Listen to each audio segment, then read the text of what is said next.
بسم اللہ الرحمن الرحیم۔ السلام علیکم۔ کروڑوں درود و سلام سرکار دو عالم صلی اللہ علیہ وآلہ وسلم اور ان کی آل پاک پہ۔ اس سے پیشتر آئی پی پی نیوز کے پروگرام دستک میں آپ 3 پروگرامز میں بی بی بینظیر بھٹو شہید جذبات کی خوبصورت عکاسی ملاحظہ فرما چکے ہیں جو انہوں نے مختلف مواقع پہ کی۔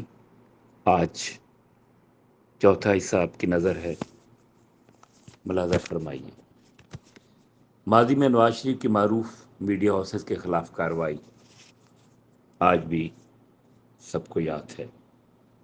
محترمہ بینظیر بھٹو کہ میڈیا ہاؤسز پر نواز شریف کے ظلم اور انتقامی کارروائی بارے دل کو چھو لینے والی تقریر آپ کی نظر۔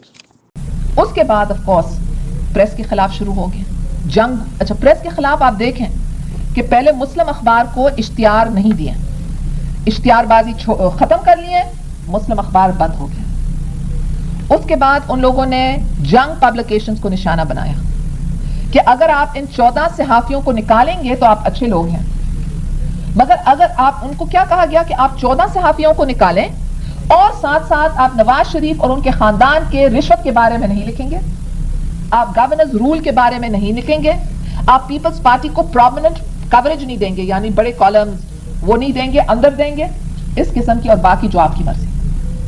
اور جب جنگ اخبار نے انکار کیا تو کہا پھر ہم کہیں گے کہ آپ انکم ٹیکس کے چور ہیں۔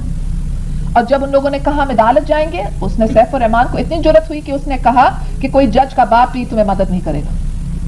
یہ اس کا، جب یہ سب ریکارڈ کی باتیں ہیں اور یہ سب 2.5 سال کے اندر ہوا ہے، تو مسلم، جنگ، نیوز، اس کے بعد فرنٹیئر پوسٹ، اس کے اوپر ڈرگ کا چارج لگا دیا۔ 50 لاکھ کی گاڑی چلا رہا ہے اور اس کے اوپر لگایا الزام کہ تم 10 لاکھ کے ڈرگز کی کاروبار کر رہے ہیں۔ پھر فرنٹیئر پوسٹ کے بعد فرائیڈے ٹائمز، اور کس قسم کی گرفتاری کہ بیویوں کے سامنے خاوندوں کو مار کر کے گرفتار کرتے ہیں۔ یہ کیا انسانیت ہے؟